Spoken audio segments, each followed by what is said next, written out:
Amici di Storie Fuori Gioco, ben ritrovati in un nuovo appuntamento con Football Mystery, la webserie dedicata a storie curiose, singolari, a volte incredibili del mondo del calcio. In questa puntata si intrecceranno due leggende strettamente legate fra loro. Quella dei New York Cosmos, che provarono a far esplodere negli Stati Uniti il soccer, creando un Dream Team con Pelé, Beckenbauer, Chinaglia e molti altri, ma che furono costretti al fallimento a causa della crisi della società controllante, la Time Warner, gigante che cadde clamorosamente in fallo per un videogioco, il più brutto della storia, che diede vita a due avvenimenti rimasti nell'immaginario collettivo in America, l'Atari Shock e l'Atari Videogame Burial, che portò anche alla produzione di un film. È il sogno infranto dei New York Cosmos, quando la Warner e il soccer fallirono per un videogioco.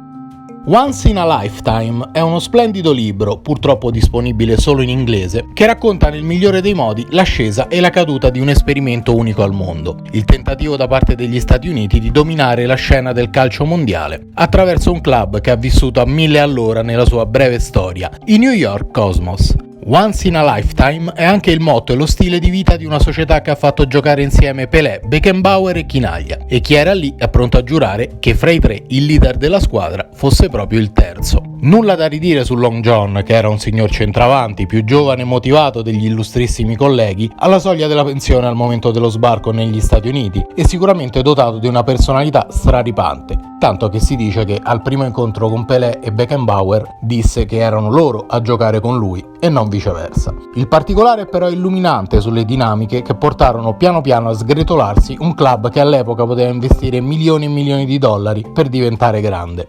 I Cosmos avevano arruolato delle star per divertire il pubblico, ma il calcio lo fanno i calciatori e l'essenza tutta particolare di uno sport come il soccer non poteva andare d'accordo con le esigenze dello show business a stelle e strisce. Il colosso finanziario dietro i New York Cosmos era la Time Warner Communications. Steve Ross prese in carico in prima persona il compito di rendere i Cosmos la squadra più prestigiosa del mondo. Tra gli anni 70 e 80 i New Yorkers vinsero 5 titoli della North American Soccer League e quando nel 1977 guidarono il titolo contro i Seattle Sounders, schierando contemporaneamente in campo Pelé, Carlos Alberto, Chinaglia e Beckenbauer, erano all'apice della fama. Ma all'alba degli anni 80 fece suonare la sveglia, dimostrando come fossero i soldi a mandare avanti il pallone e non il pallone a produrre i soldi, come Ross aveva promesso ai capoccioni della Warner all'inizio dell'avventura. Non tutti, abituati a collegare la Warner principalmente al cinema, sanno infatti che la dorata bolla di sapone dei Cosmos scoppiò a causa di un videogioco. La Time Warner infatti deteneva tra le sue aziende anche l'Atari, con il mercato dei videogames che dal 1980 in poi era considerato una frontiera del futuro. Nel 1982 gli utili di Atari arrivarono a 2 miliardi di dollari ed era accreditata dell'80% dell'intero mercato dei videogiochi, arrivando a generare tra il 65 e il 70% dei guadagni di Warner Communication. Ma nel 1983 una grande crisi investì il mercato videoludico. Allora produrre un videogioco costava quasi come un film e la Warner prese una lignata memorabile con la conversione del film E.T. l'extraterrestre, per il quale pagò Steven Spielberg 20 milioni di dollari solo di diritti. L'Atari, che alla fine del 1982 si era già ritrovata con 5 milioni di cartucce invendute del videogioco Pac-Man, se ne ritrovò altrettante del gioco dedicato all'alieno che aveva conquistato il cuore dei bambini sul grande schermo, ma che fu protagonista di quello che fu definito il peggior videogioco mai prodotto. La crisi venne definita Atari Shock e colpì tutto il mercato dei videogiochi, ma la finanza lasciò il posto alla leggenda quando iniziò a circolare la voce che l'Atari aveva sepolto milioni e milioni di cartucce nella discarica di Alamogordo, sterminata distesa solitaria nel New Mexico. La sepoltura dei videogiochi Atari, in inglese Atari Videogame Burial, è diventato il primo evento di archeologia digitale della storia dell'umanità. Da sempre considerata come una leggenda metropolitana, nell'aprile del 2014, ad oltre 30 anni di distanza dall'accaduto, scavi nel deserto portarono alla luce il materiale in questione, confermando la veridicità dell'evento. Le autorità cittadine distribuirono qualche migliaio di cartucce fra le circa 792.000 recuperate. Alcune vennero messe in vendita in aste su internet,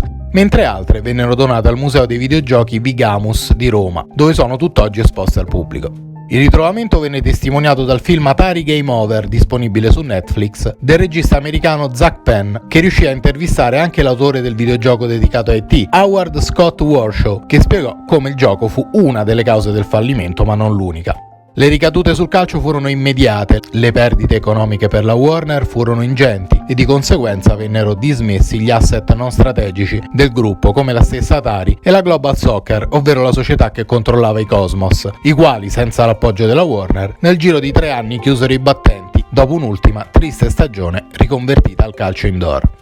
Ne pagò le conseguenze anche Chinaglia, che aveva rilevato la Lazio nel 1983 e nel giro di 6 mesi si ritrovò senza l'appoggio dei soci americani, che avevano fatto calare il sipario sul mondo del soccer per colpa di un videogioco. Se il video ti è piaciuto, non dimenticare di lasciare un like e soprattutto di iscriverti al canale per essere sempre aggiornato sui prossimi appuntamenti di Football Mystery. Alla prossima!